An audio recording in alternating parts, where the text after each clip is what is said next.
reconociendo que tú nos has dado vida, aliento, que tú nos sustentas, que tú eres paciente y misericordioso. Te damos las gracias y te pedimos tu ayuda mientras meditamos en tu palabra.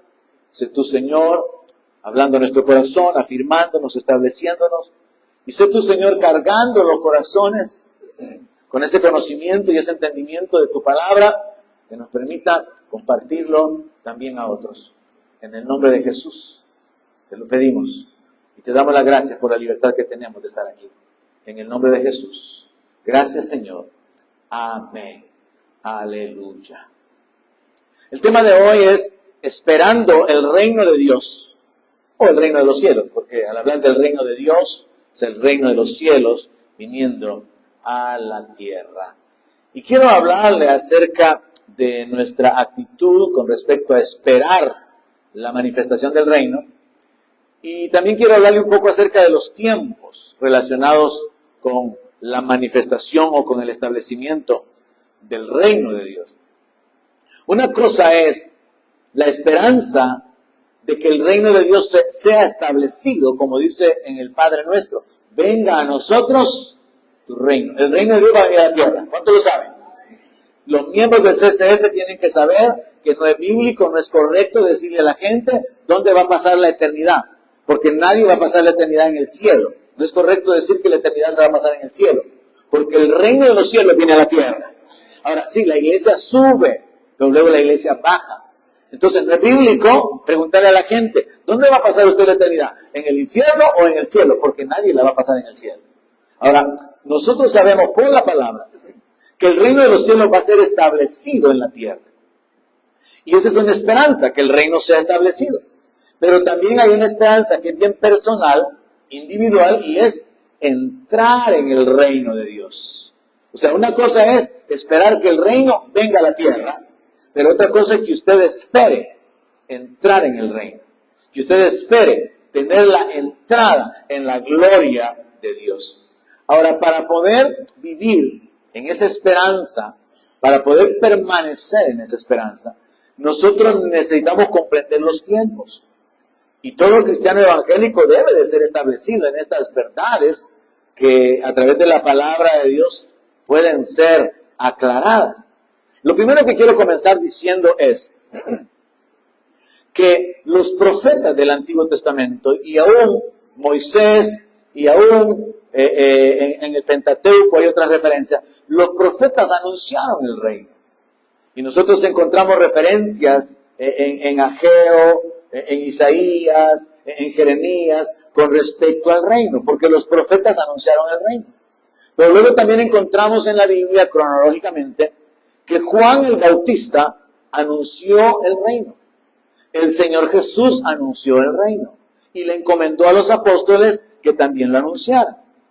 Juan anunció el reino y eso se encuentra en Mateo 3:1. Dice, en aquellos días vino Juan el Bautista predicando en el desierto de Judea y diciendo, arrepiéntanse porque el reino de los cielos se ha acercado. Luego en Mateo 4:17 encontramos al Señor Jesús predicando prácticamente el mismo mensaje.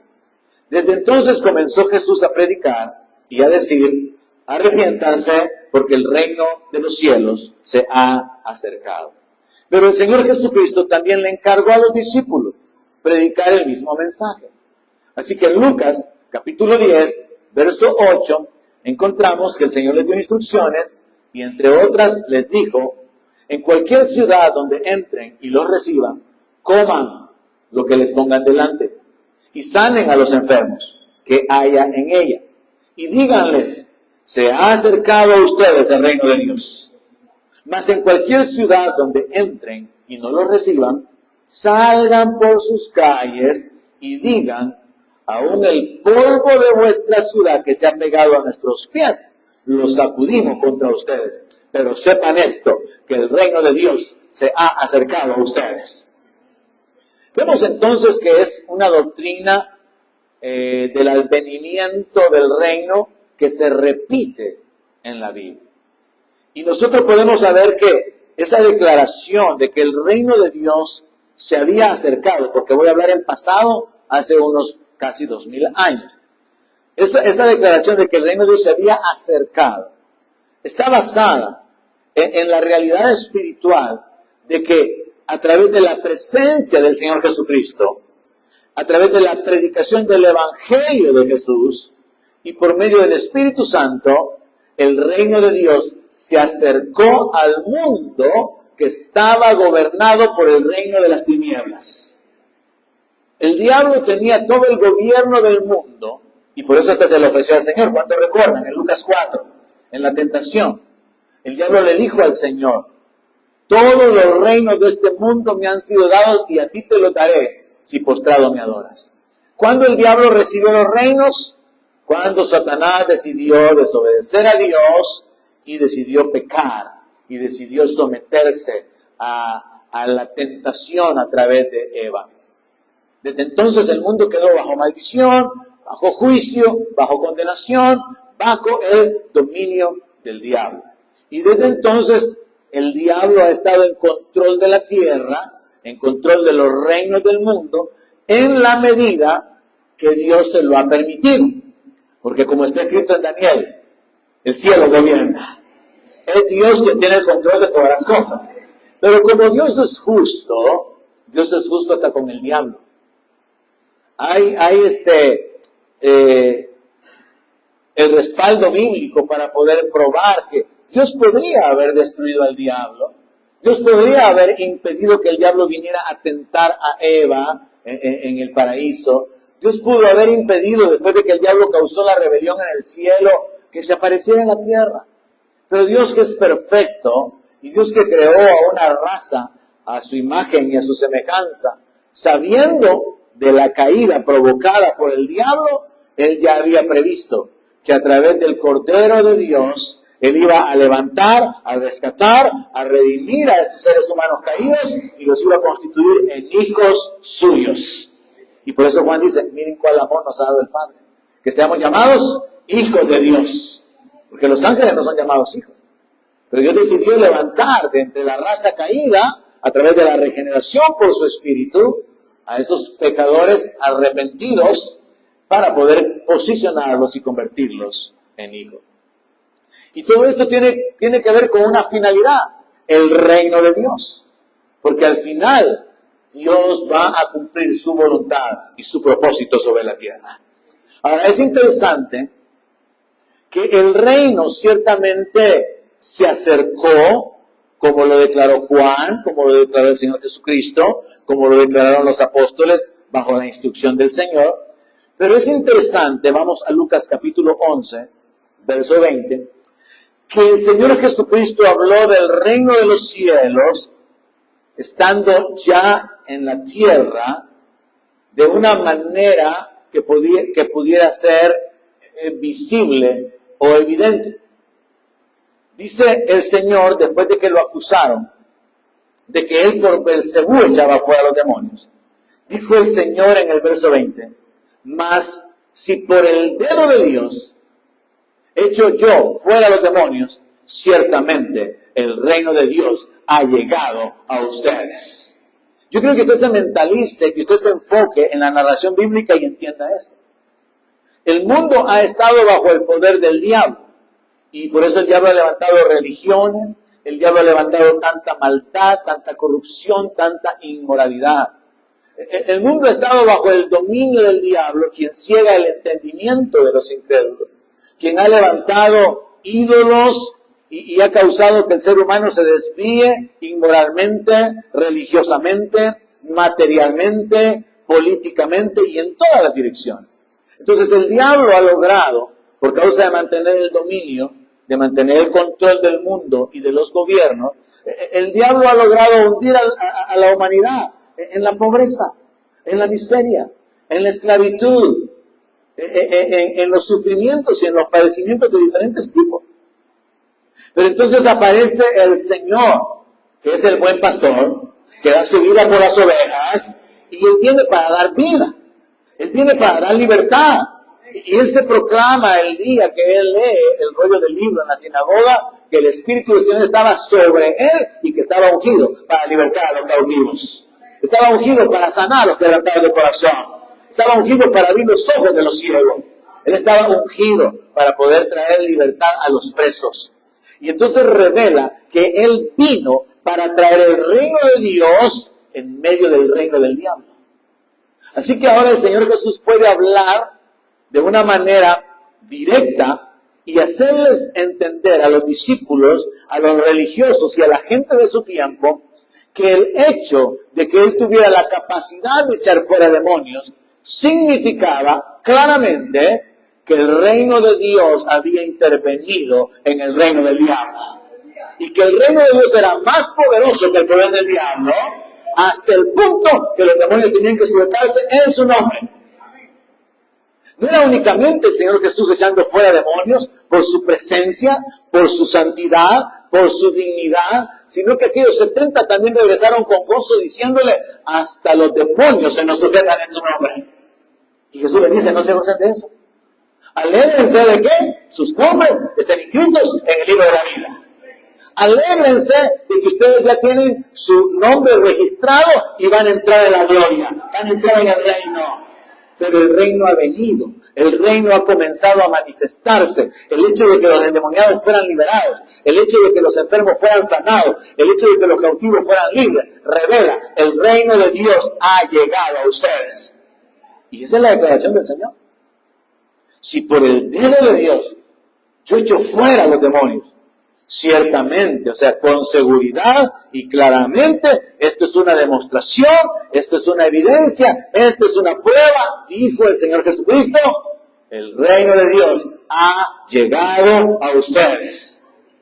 Pero tenemos que entender en la secuencia que los profetas anunciaron el reino, Juan el Bautista dijo que se había acercado, Jesús dijo que se había acercado, los apóstoles dijeron que se había acercado, pero aquí, unos capítulos más adelante, quizá probablemente un par de años más adelante, porque Jesús comenzó a predicar el acercamiento del reino, pero aquí a la altura de Lucas 11, Él dijo, el reino ya llegó.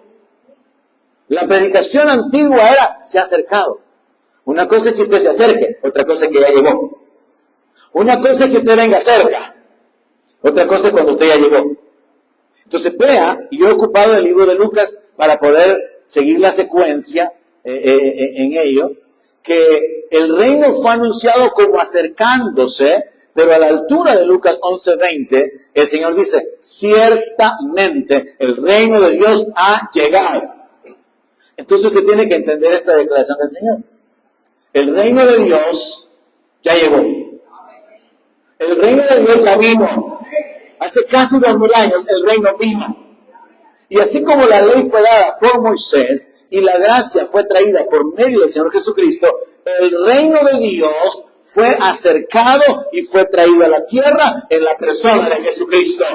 Y posteriormente, con el derramamiento del Espíritu Santo, el reino de Dios queda establecido en el sentido de comenzar a expandirse, de comenzar a alcanzar a otros, de comenzar a liberar a otros cautivos, de sanar a otros enfermos, de sanar a otros quebrantados de corazón. El reino de Dios se acercó, vino y se ha quedado. Y entonces hay evidencia de ello. Ahora entonces entendemos que el Señor afirmó que el reino ya estaba aquí y lo confirmamos en Lucas capítulo 17, verso 20. Quiero que siga bien la secuencia porque esto es importante, hablar de los tiempos y hablar de la manifestación del reino y entender que una cosa es esperar que el reino venga de los cielos a la tierra y otra cosa es que usted espere entrar en el reino. Todas esas cosas me interesa que usted las tenga claramente establecidas en su corazón porque son aspectos de fe muy importantes que usted tiene que poder compartir con otras personas. Entonces el reino fue anunciado. Luego se declaró o se anunció de que ya estaba cerca. Luego el Señor dijo, ya llegó, ya está aquí. En el texto que acabamos de leer, allí en Lucas 11:20 y ahora en Lucas 17, verso 20. Preguntado por los fariseos, ¿cuándo había de venir el reino de Dios? Mire, él ya había dicho que había llegado. Pero los que no prestan atención vuelven a preguntar. A mí así me pasó una vez en una clase de matemática. Yo le pregunté al profesor, pero mire, permítame, no entiendo esto y esto. Si es lo que he estado explicando toda esta hora, me dijo. Y así nos pasa a nosotros cuando predicamos, ¿verdad? Predicamos y se habla de la palabra, pero los que no prestan atención vuelven a preguntar. Y entonces los fariseos estaban ahí que no habían prestado atención. Preguntado por los fariseos, ¿cuándo había de venir el reino de Dios? Les respondió y dijo, el reino de Dios no vendrá con advertencia. Ni les van a decir, aquí está, o allá está. Porque he aquí, el reino de Dios está entre ustedes. No, ustedes no se emocionan, ese es el problema. Ustedes no se emocionan, preste atención. Jesús hace casi 2000 años dijo, el reino de Dios está entre ustedes. El reino ya está aquí. ¿Cómo es eso que el reino ya está aquí si todavía hay muerte, desgracia, calamidad, sufrimiento, terremotos, enfermedades, maldición, juicio, injusticia? ¿Cómo que el reino ya llegó? Es que el mundo está bajo el poder del maligno, pero el reino ya vino y comenzó a extenderse y a liberar y a sanar y a restaurar a la gente que decide caminar en la fe en Jesucristo. Entonces Jesús viene y hace una declaración ante la pregunta de los fariseos. Los fariseos habían visto al Señor echar fuera demonios. Los fariseos sabían a estas alturas de Lucas 17 que Jesús había limpiado a leprosos, que le había abierto los ojos a los ciegos, que Jesús había resucitado muertos. Ellos lo sabían. De hecho, hay una escritura donde a pesar de los milagros que Jesús había hecho, los fariseos, los religiosos, le dicen al Señor, ¿qué señal haces para que te creamos? Y el Señor había hecho un montón de señales. Entonces los ciegos no miran, los religiosos no miran, los que tienen un corazón duro, los que tienen un corazón orgulloso no miran. Y entonces aquí encontramos a los fariseos, que a pesar de que Juan había anunciado que el reino estaba cerca, los discípulos también, Jesús también, y Jesús había ido un poco más allá diciendo, el reino ya está con ustedes, a pesar de esas declaraciones y evidencias de que la gente estaba siendo liberada, restaurada, sanada, y que había una manifestación del poder de Dios en medio de la gente, estos todavía vienen a preguntarle que cuándo había de venir el reino. Y la razón de esa pregunta es que ellos estaban enfocados en la manifestación literal del reino, lo cual está conectado con la venida del Señor para poder ser el rey sobre toda la tierra, y también está conectado, como voy a explicar un poquito más adelante, con el descenso de la Nueva Jerusalén. Entonces los fariseos querían saber sobre el reino de Dios, y Jesús revela, este texto es sumamente importante, Jesús revela que la manifestación del reino de Dios es gradual, es secreta, y que nunca había de ser, como han hecho muchos líderes religiosos, el arrebatamiento de la iglesia va a suceder en el 2000. El arrebatamiento de la iglesia va a suceder en el 2010 en tal mes. O que en tal época va a comenzar la gran tribulación. Y así como que comenzar a anunciarlo, comenzar a hablar las cosas con fechas, con meses y con días. Ese es un gran error que han cometido muchos líderes religiosos. Y entonces, hablando del reino, Jesús les dice, es que el reino no va a venir con advertencia. Va a venir, y puede venir en cualquier momento. Es como la venida del Señor para arrebatar la iglesia. Va a venir, y para algunos va a ser de noche cuando venga, y para otros va a ser de día. Pero también la segunda venida de Cristo va a venir y va a ser repentina. Pero no se puede establecer una fecha. No va a haber un anuncio. Sí, ciertamente vivimos en la inminencia.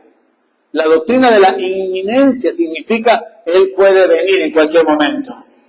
Y por eso, como la palabra compartida esta mañana, tenemos que estar listos porque el Señor viene. Y viene en cualquier momento. Entonces Jesús les dice, es que el reino de Dios no va a venir con advertencia. Ni les van a decir, aquí está o allá está. Porque el reino de Dios ya está entre ustedes. Entonces podemos encontrar algo que podría resultar contradictorio. Ok, o sea, en palabras del Señor Jesús, el reino ya está aquí. ¿Cuántos dicen amén a eso?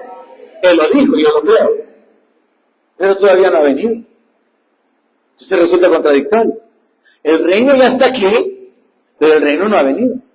¿Por qué? Porque la manifestación del reino es gradual, es secreta y será repentina. Para entender esto podemos utilizar una parábola que se encuentra en Marcos capítulo 4, verso 26. Para efectos de enseñar o ilustrar lo de la manifestación del reino, el Señor Jesús utilizó varias parábolas. Una de ellas es esta.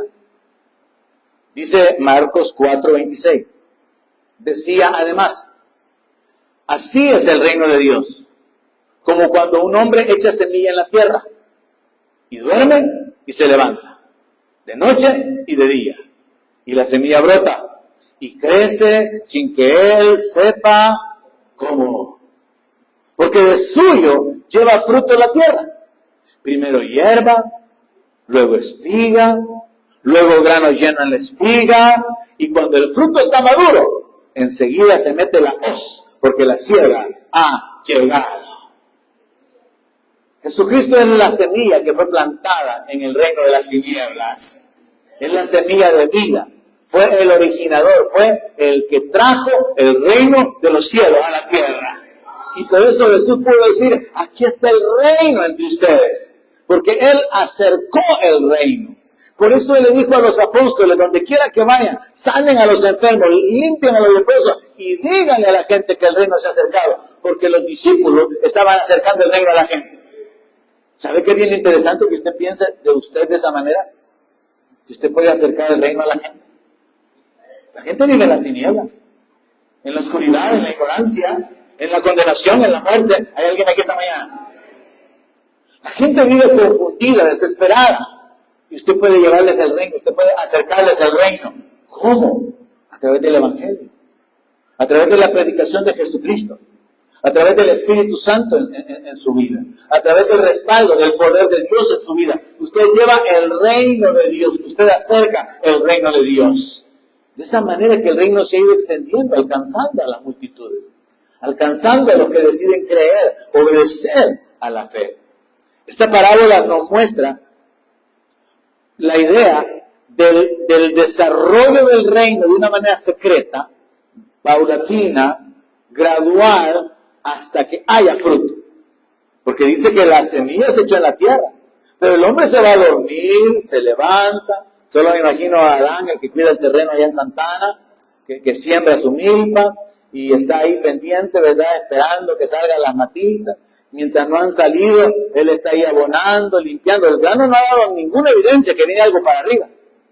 Pero luego le surgen las plantitas, hay que mantenerse cuidándola, hay que limpiarla, va creciendo como que si fuera maleza, se va haciendo más grande, hay que seguirla cuidando, hay que seguirla limpiando. Es un proceso hasta que llegan a aparecer las mazorquitas y comienzan a engrosarse y se desarrollan y llega el tiempo de sacar la cosecha. Es un asunto de tiempo. El reino es así, dijo el Señor. El grano ya fue sembrado y el grano ha estado creciendo y se ha desarrollado como hierba, como espiga, y luego el grano que está llenando la espiga. Y al final, el fruto tiene que estar maduro. Y vea la frase, enseguida se mete la hoz. Entonces vendrá la manifestación del reino.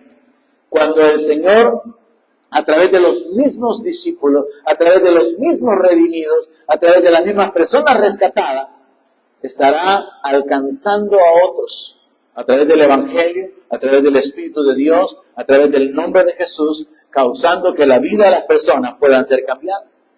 Entonces hemos llegado al punto donde Jesús declara que el reino ya está aquí, que el reino está en medio nuestro desde que Él vino a la tierra, pero por el otro lado sabemos que el reino no ha venido en el sentido de la manifestación plena. Así que podemos quedarnos con esta contradicción en nuestra mente y entenderla en base a esta parábola. Es que el reino ya vino en el sentido que la semilla ya fue sembrada, ya hay frutos, ya hay evidencias, pero hace falta la manifestación plena. Ahora, resulta que el reino fue anunciado por los profetas. Juan, los apóstoles y el Señor Jesús dicen que se acercó. Jesús asegura que ya está aquí. Pero Jesús se muere y no hay evidencias del reino. excepto las del poder del Espíritu Santo, libertando, sanando y cambiando la vida de las personas. Pero el reino como tal no está visible, no es evidente. Y entonces cuando el Señor muere, leemos en Marcos capítulo 15, verso 43, que José de Arimatea, miembro noble del concilio, que también esperaba el reino de Dios, vino y entró osadamente a Pilato y le pidió el cuerpo de Jesús. Se aparece un hombre, un judío, que esperaba el reino. Se murió el Señor, se murió el rey, y no hay reino. Lo único visible del reino probablemente fue que la semilla se plantó y nació la hierba y comenzó a crecer. Era en sus inicios la explicación de la parábola. Pero esa planta del reino tenía que crecer hasta convertirse en espiga llena de granos, y tiene que crecer hasta que se convierta en fruto que está maduro. Y entonces el establecimiento del reino tenemos que entenderlo como ese proceso gradual que se origina con la venida del Señor Jesucristo, quien asegura que el reino ya está aquí porque Él vino a invadir el reino de las tinieblas. Y Él vino para sacar a los cautivos debajo del poder del diablo y trasladarlos a su reino espiritualmente hablando. Entonces el reino comienza ese proceso de avance, de desarrollo, desde la manifestación misma del Señor, con la impartición de autoridad a los apóstoles, con el proceso de reproducción de discípulos a través de la prédica del Evangelio, a través del nuevo nacimiento, a través de la vida de fe, la vida sobrenatural, cambiando la vida de las personas, porque este es el método de un secreto. La gente del reino. ¿Quiénes van a ser los ciudadanos del reino? Van a ser aquellos que crean a la predicación del Evangelio. Porque piensen esto, el reino pudo haber venido, y viene el reino de Dios. Ok. ¿Y quiénes son los ciudadanos del reino? No hay. Porque lo que hay son pecadores, hijos del diablo, rebeldes, murmuradores, egoístas. Pero a través del nuevo nacimiento, Dios está levantando hijos e hijas en todo el mundo. Y son los que en Apocalipsis 4 y 5 vamos a adorar al que vive por los siglos de los siglos. Vamos a darle gloria al Cordero, porque con su sangre nos ha redimido y nos ha hecho reyes y sacerdotes para Dios su Padre. El establecimiento del reino no es solamente, ok, aquí vino el rey, así como cambio de gobierno, nuevo presidente, nuevo gabinete, nuevos ministros, y a gobernar la nación, porque ya existía la nación, ya existían los ciudadanos. En el caso del reino de Dios, primero es el establecimiento de los ciudadanos del reino. ¿Y quiénes son los ciudadanos del reino? Los que obedezcan al Evangelio. Y durante ya casi 2000 años, el Evangelio ha sido predicado. Y bajo ese enfoque, el apóstol Pablo le enseña a los creyentes, nuestra ciudadanía está en los cielos, de donde esperamos a nuestro Señor y Salvador Jesucristo. Entonces, el reino se va a establecer, pero el reino ya está aquí. ¿Cuáles son las evidencias del reino aquí? Vidas cambiadas, personas liberadas, personas prosperadas, personas sanadas, personas caminando en libertad, personas caminando en autoridad, personas deshaciendo las obras del diablo. Esas son las evidencias del reino aquí.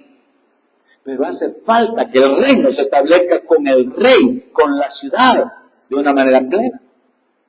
Pero estamos en el tiempo en que los ciudadanos se están registrando. Y por eso Jesús habló acerca de regocijarse, de que sus nombres estén inscritos en el libro de la vida. Porque este es el tiempo de recoger a los ciudadanos, de preparar a los ciudadanos.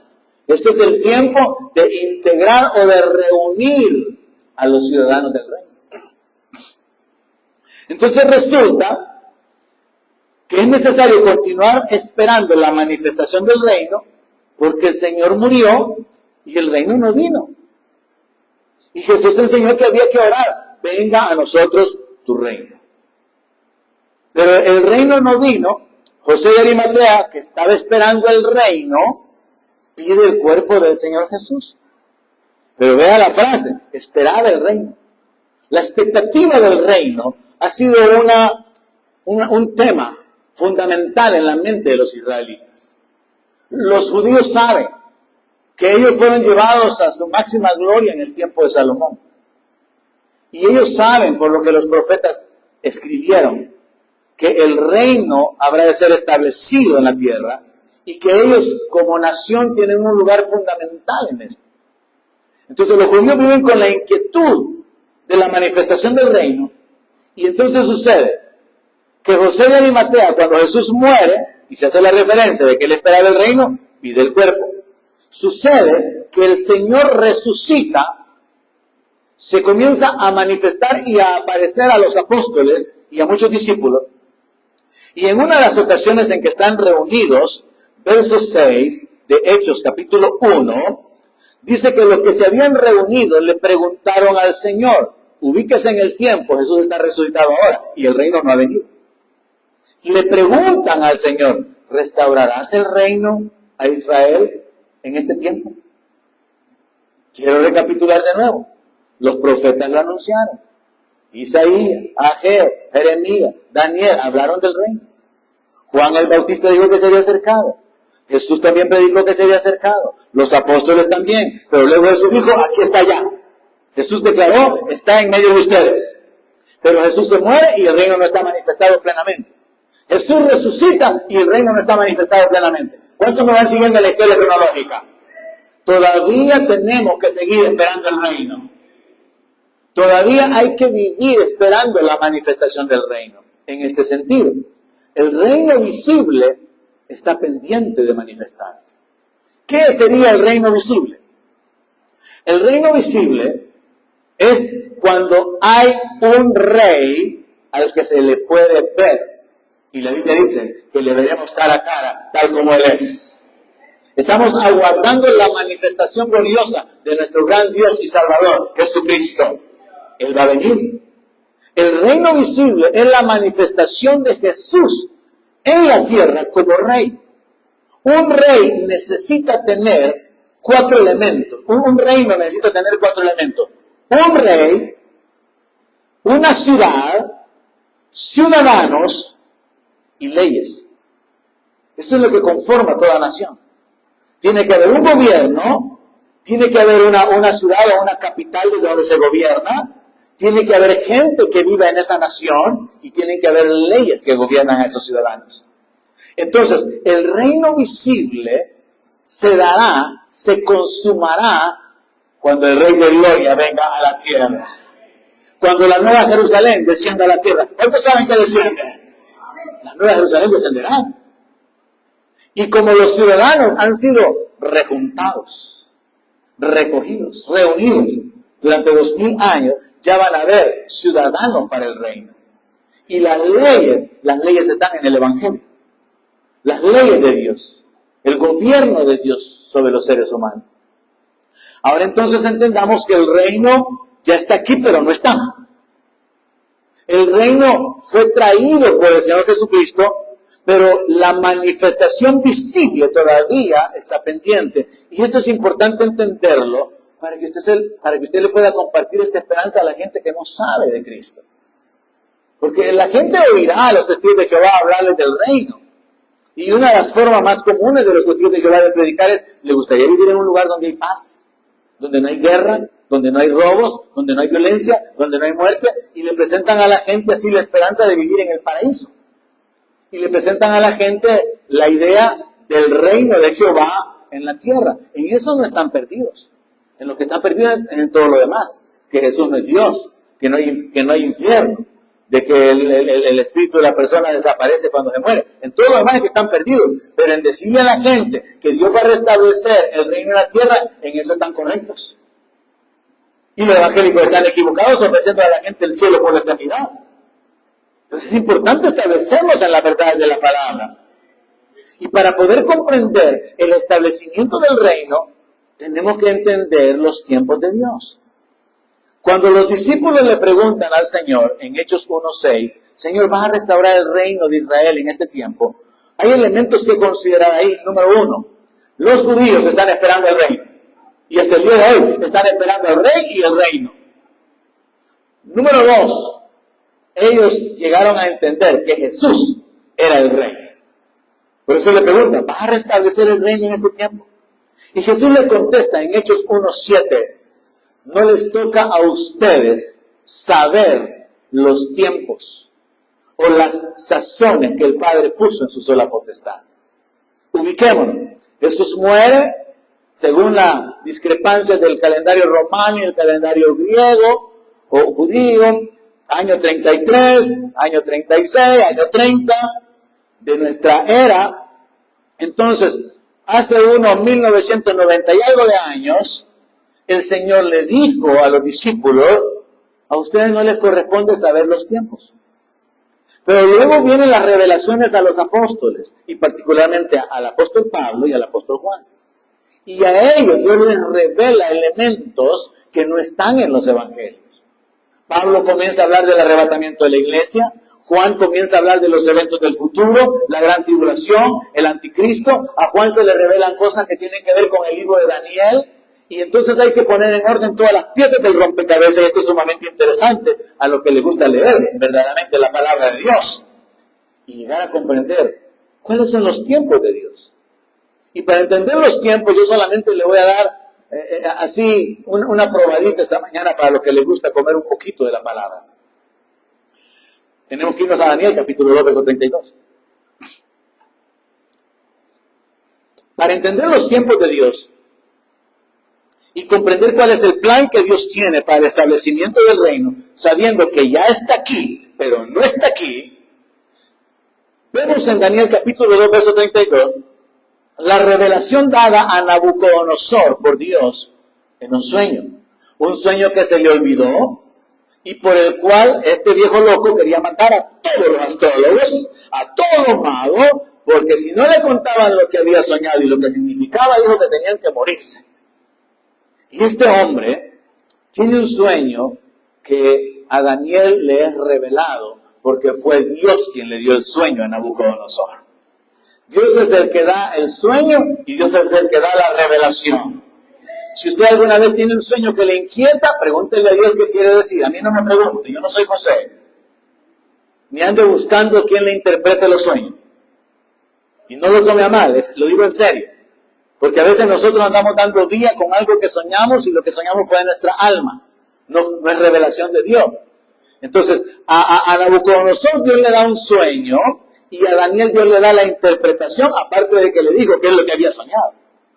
Y entonces veamos esto para poder comprender los tiempos de Dios. En el sueño de Nabucodonosor, él mira una imagen terrible, dice. Y esa imagen es de una estatua que tiene una cabeza de oro. Y aquí en verso 32 se describe. La cabeza de esta imagen era de oro fino, su pecho y sus brazos de plata, su vientre y sus muslos de bronce, sus piernas de hierro, sus pies en parte de hierro y en parte de barro cocido. Estabas mirando hasta que una piedra fue cortada, no con mano, e hirió a la imagen en sus pies de hierro y de barro cocido y los desmenuzó. Entonces fueron desmenuzados también el hierro, el barro cocido, el bronce, la plata y el oro, y fueron como tamo de las eras del verano. Y se los llevó el viento, sin que de ellos quedara rastro alguno. Mas la piedra que hirió a la imagen fue hecha un gran monte que llenó toda la tierra. A Daniel se le reveló que Nabucodonosor, el que tenía el dominio de Babilonia en ese entonces, era la cabeza. Y Daniel se lo dijo. Rey le dijo, esa cabeza de oro eres tú, le dijo. Dios te ha dado los reinos, te ha dado el dominio, te ha dado la autoridad sobre todas las ciudades, sobre todas las naciones, sobre todas las bestias que se mueven. Tú eres esa cabeza de oro, le dijo. Y le dijo Daniel, después de ti va a venir otro reino, inferior al tuyo. Según los historiadores, y esto no es solamente un asunto bíblico, según los historiadores, después de Babilonia sigue el imperio de los medos, juntamente con los persas. Y eso es algo que usted puede comprobar en la historia.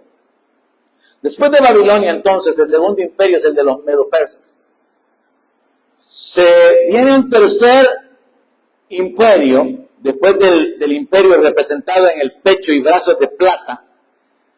Y viene un tercer imperio que es el del vientre y los muslos de bronce. Y ese imperio representa a los griegos en el tiempo de Alejandro Magno. Históricamente venimos de Babilonia, medos y persas y luego los griegos.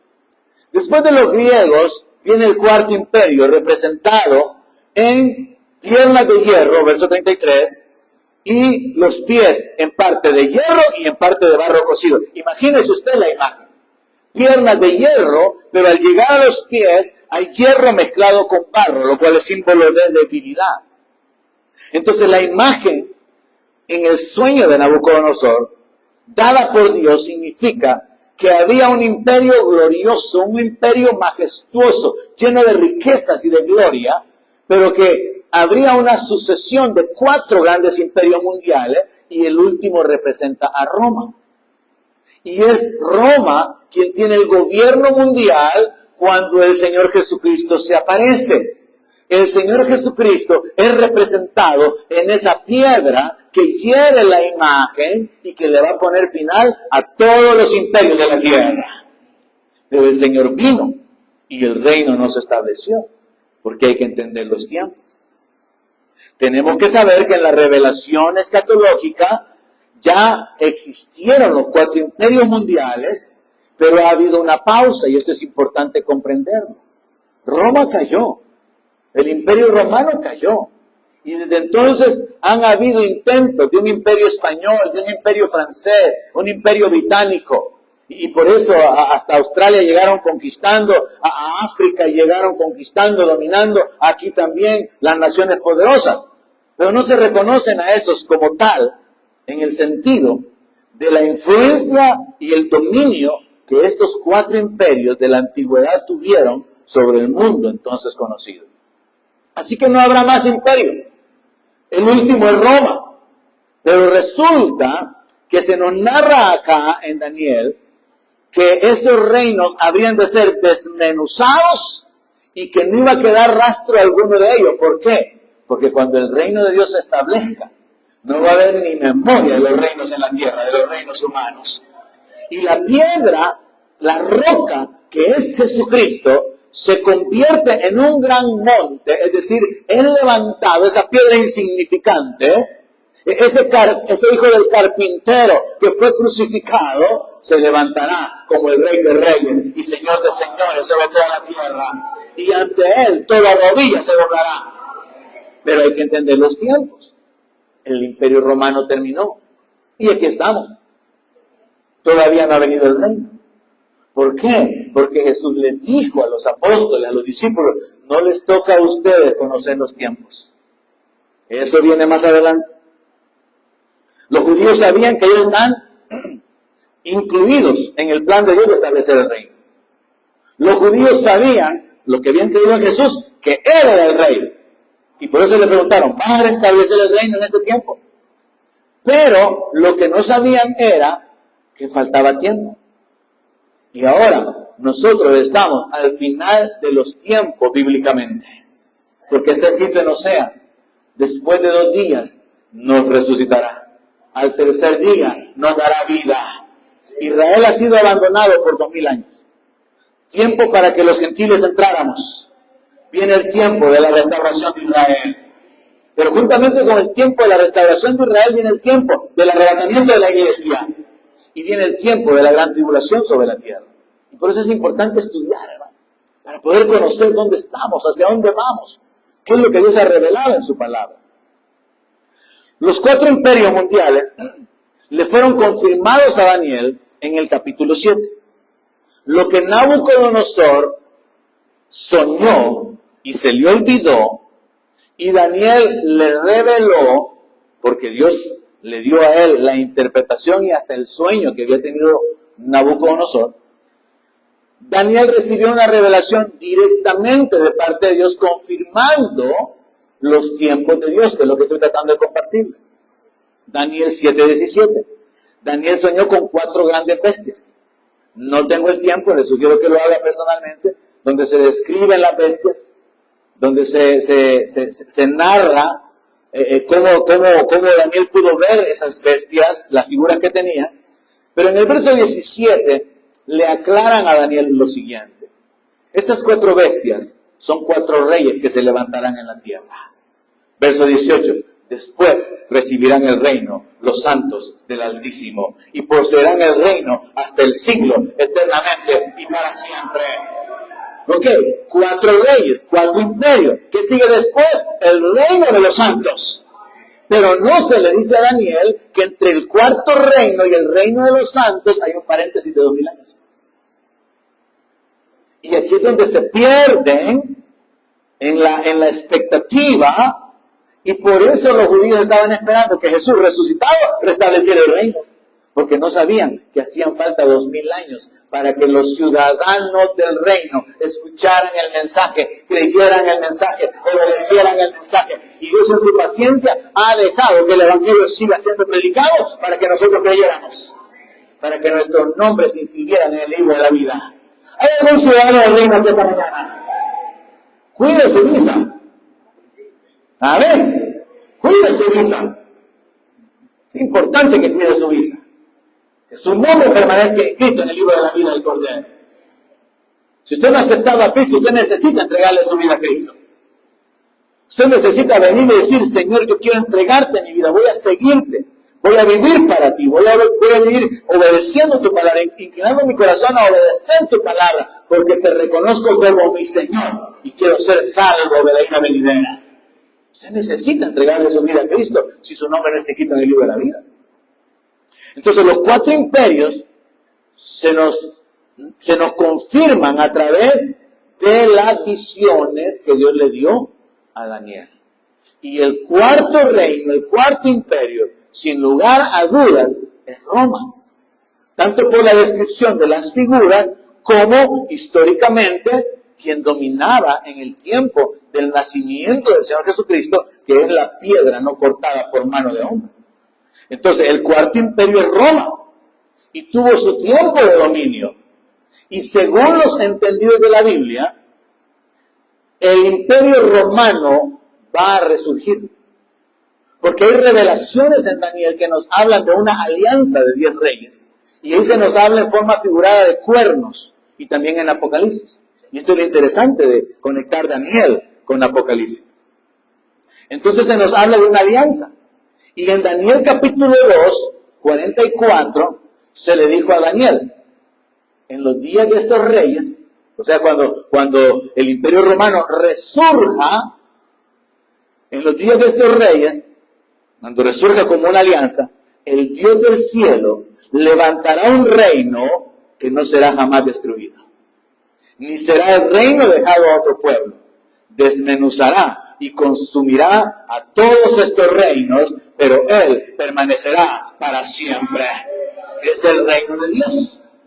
Bajo este entendimiento, es que algunos teólogos modernos dijeron, cuando surgió la Comunidad Económica Europea, ahí está el Imperio Romano, el nuevo Imperio Romano.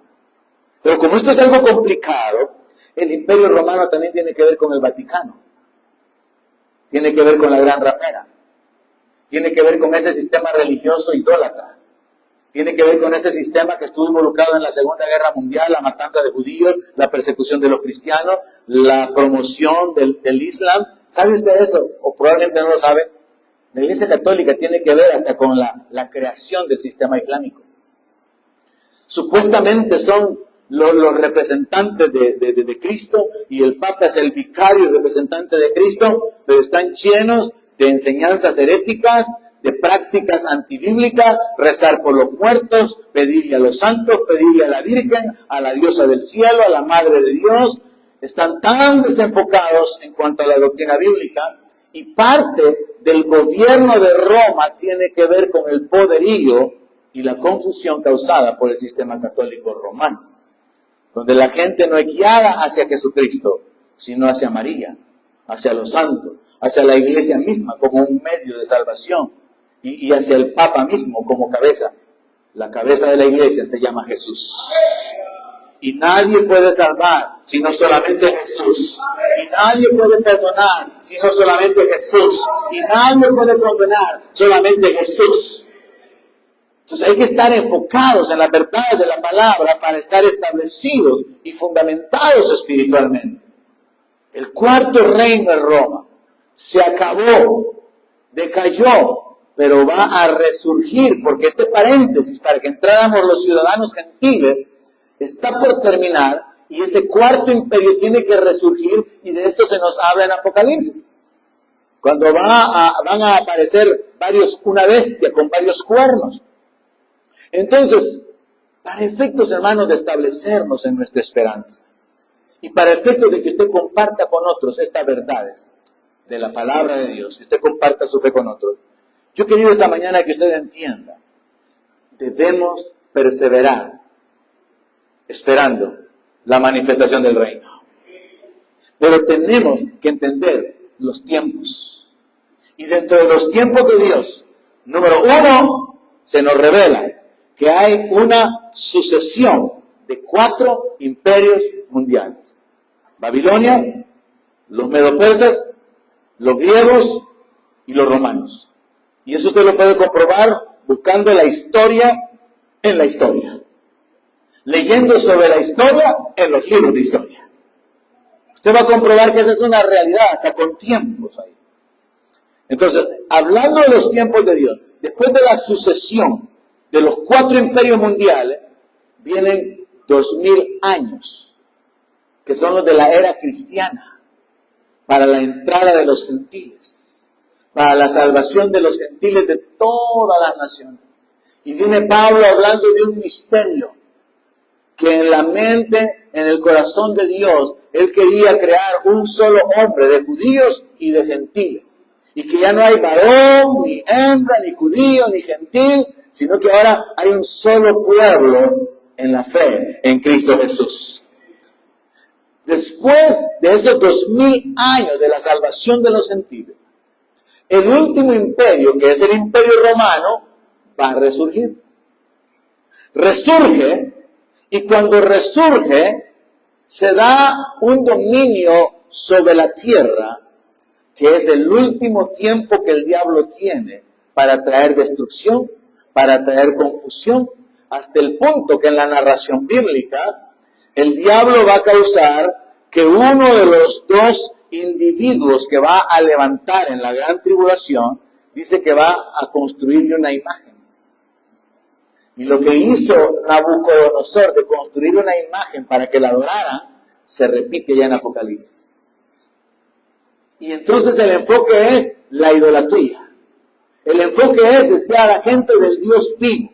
Y a través del poder, milagros y señales, porque Pablo dice que el advenimiento del anticristo será con prodigios y señales. Y por eso se nos advierte que aún los escogidos pueden ser engañados. Hay muchos escogidos que ya fueron engañados. Hay muchos que se han desviado doctrinalmente. Porque es posible. Pablo dice, yo me temo, dice Pablo, que Satanás, con su astucia, así como engañó a Eva, cause que algunos de ustedes sean extraviados en sus sentidos, en su sincera fidelidad a Cristo. El diablo es el engañador. El diablo es el que perturba la mente. El diablo es el que trae engaño. ¿Y sabe algo? Cuando usted está engañado, no lo sabe. Cuando usted está engañada, cree que conoce la verdad. Porque ese es el poder de la mentira. Hacer que la gente crea que conoce la verdad. Y creyendo la gente que están caminando en la verdad, caminarán en contra del Dios vivo, caminarán fuera de la voluntad de Dios. Y por eso dice la palabra allá en Apocalipsis, que algunos, ni aun viendo los juicios y las manifestaciones de Dios sobre lo que son los seguidores de la bestia, se van a arrepentir de sus hechicerías, de su idolatría, de sus fornicaciones y de su pecado. Porque la gente engañada no sabe que está engañada. La gente que está engañada cree que conoce la verdad. Y la habla, y la declara, y la vive. Y por eso es tan importante depender de Dios. Porque Él sí puede revelar la verdad de la palabra. Entonces, entendiendo los tiempos de Dios, 4 imperios. Una pausa de 2000 años para la salvación de los gentiles. resurgimiento del cuarto imperio, que es Roma. No tendré el tiempo para hacerlo ahora, pero ¿qué es lo que sigue después? En el resurgimiento, o cerca del resurgimiento de Roma, el arrebatamiento de la iglesia. Nuestra reunión con el Señor en los aires para estar juntamente con Él. Donde el apóstol Pablo ha narrado que lo que estemos vivos, lo que hayamos quedado, seremos transformados. Y los creyentes que hayan muerto serán resucitados con cuerpos incorruptibles.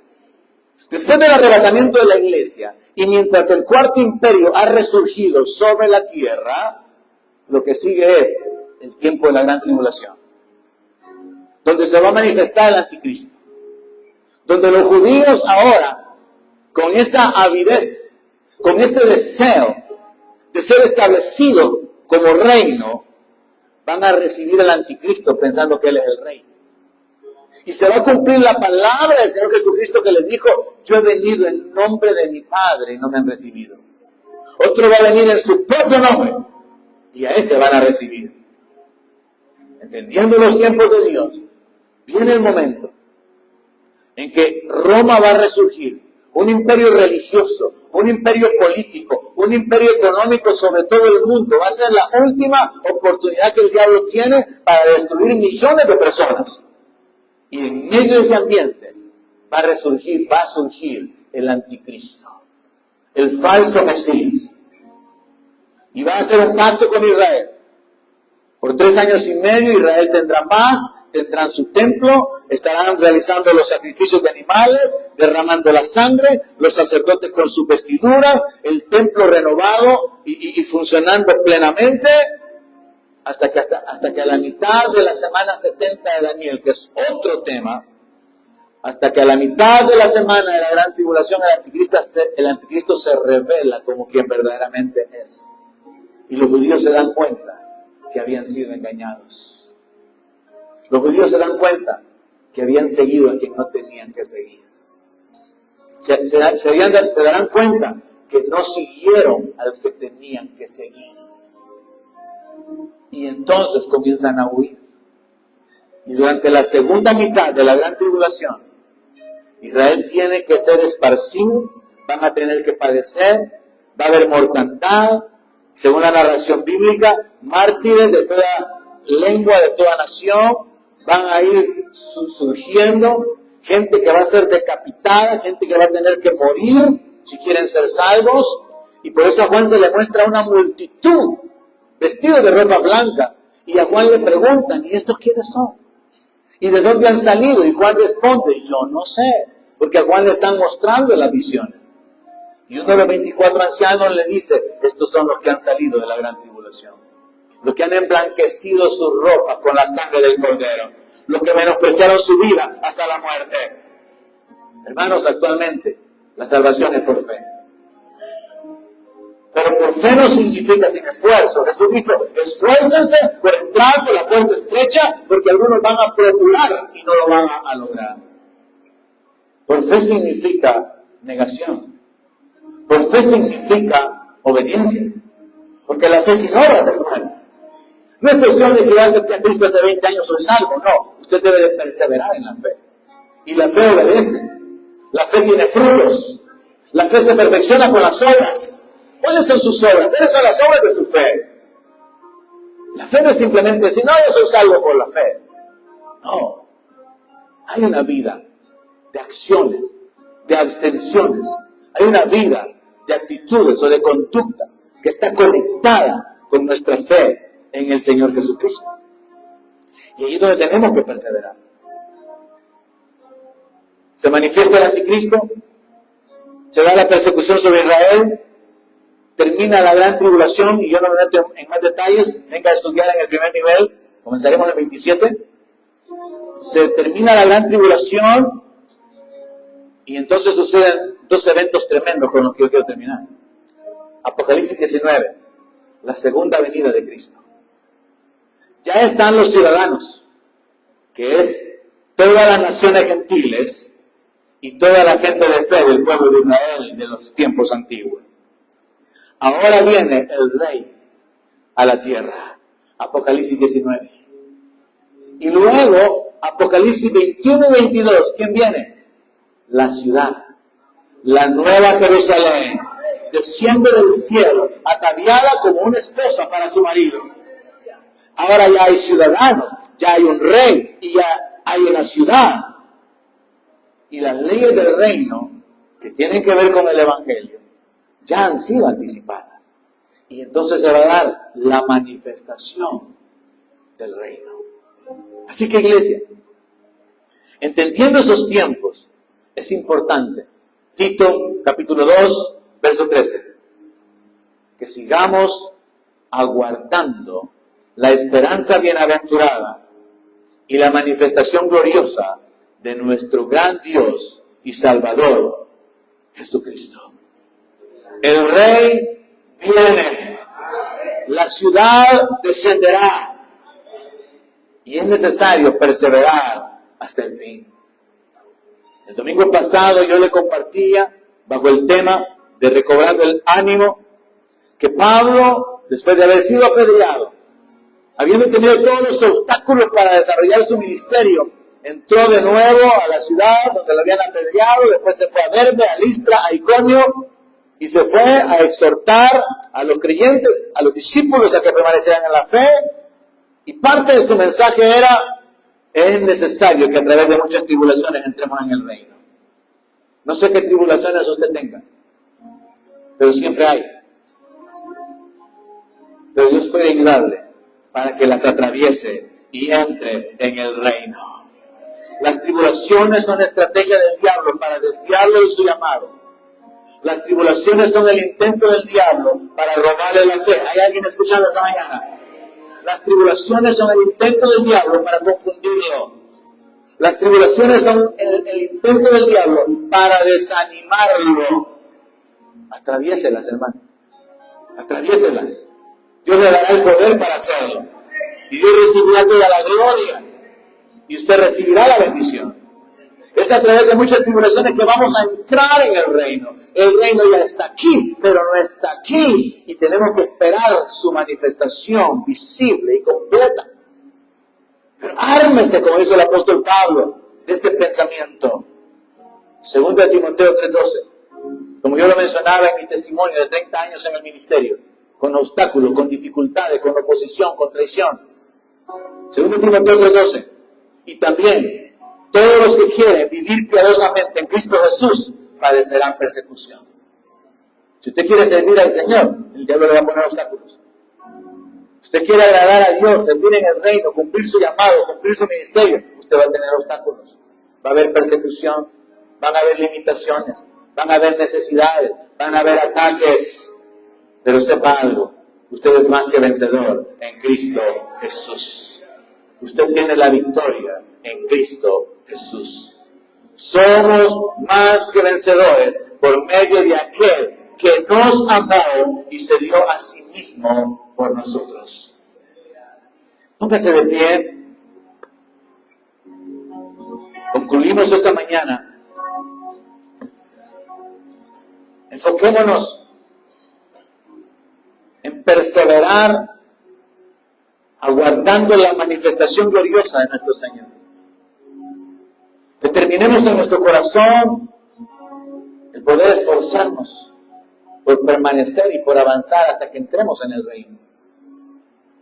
Dos cosas prácticas que tenemos que aplicar en nuestra vida. Número uno, sabiendo que el reino ya está aquí, en el poder del Espíritu de Dios, a través del Evangelio, a través del nuevo nacimiento, a través de la vida de fe, que es una vida sobrenatural, que llama a las cosas que no son como si fuesen.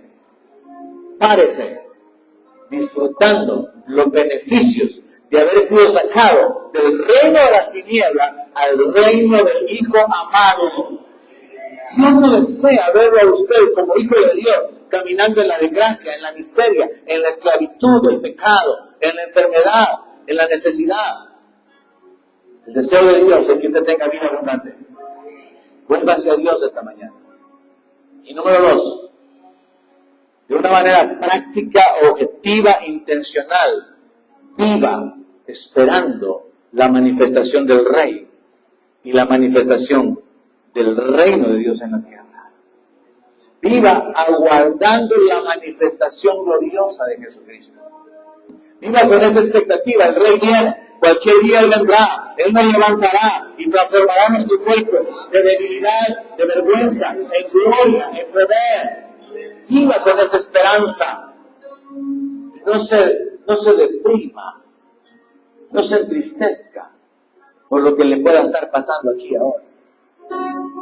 Dele gracias a Dios. Dele gloria a Dios porque Él lo ha sostenido. Y enfóquese, antes de que adoremos a Dios y concluyamos esta mañana, enfóquese en esas dos cosas. El reino está aquí, en el poder del Espíritu de Dios, en el nombre de Jesús, por el nuevo nacimiento, a través del Evangelio. Disfrute los beneficios de haber entrado en el reino. Y número 2, viva con la esperanza de la manifestación del reino. Retenga esa fe, retenga esa esperanza. Y si usted quiere entregarle su vida a Cristo, venga aquí al frente esta mañana. Si usted le quiere decir al Señor, yo quiero entregarte mi vida, venga aquí esta mañana. Mientras el pueblo ora, dele gracias a Dios, bendiga al Señor. Haga lo que usted tenga que hacer, dele gracias a Dios. Si usted quiere entregarle su vida al Señor esta mañana, confesarlo como el Señor de su vida, venga aquí al frente, para que yo pueda orar por usted, dirigirle. Mientras los que están en esa expectativa, en esa esperanza, en esa comunión con Dios, le dan gracias a Dios. Dele gloria, dele alabanza. Dele gracias porque su nombre está inscrito en el libro de la vida. Dele gracias porque a usted le ha sido dada autoridad. Dele gracias a Dios por su obra, por rescatarlo, por librarlo del poder de las tinieblas. Dele gracias a Dios, bendiga al Señor, abra su boca. Si usted sabe que usted es un hijo, dele gracias. Si usted sabe que ha sido rescatado, dele gracias, bendiga al Señor. Dele gloria. Si usted está luchando, si usted está siendo tentado, pídale a Dios que le ayude.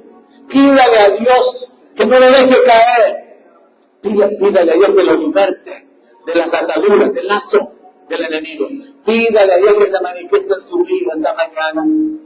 Si usted necesita ser sostenido, ser fortalecido, dígale, Padre, te necesito, quiero perseverar, pero no puedo. Tú conoces mi lucha, tú conoces mi debilidad y mi incapacidad, y la rindo y me reconozco delante de ti. Aquí estoy, Señor, aquí estoy. Padre, te pedimos que nos ayudes. Te pedimos que nos ayudes. Porque nosotros no podemos limpiarnos. No podemos cambiarnos, no podemos soportar. Si tú no estás con nosotros, si tú no nos libertas, si tú no nos fortaleces, si tú no nos limpias, si tú no nos sostienes, caemos, perecemos, desmayamos. Señor, te necesitamos en nuestra vida. Glorifícate, guarda nuestra vida. Corremos aquí esta mañana sabiendo que tú eres poderoso, Señor, para guardarnos sin mancha, sin caída. Corremos a ti para pedir tu ayuda, Señor. Corremos a ti reconociendo nuestra necesidad de ti. Padre, glorifícate en nuestra debilidad. Manifiéstate. Revela lo oculto de nuestro corazón. Manifiéstate en nuestras luchas, en nuestra condición, en nuestra necesidad. Da gloria a tu nombre, Padre. Da gloria a tu nombre. Y te alabaremos. Y cantaremos de tu poder, y de tu misericordia, y de tu gracia, y te daremos a ti la gloria, el honor, la alabanza, por los siglos de los siglos. ¡Aleluya!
Just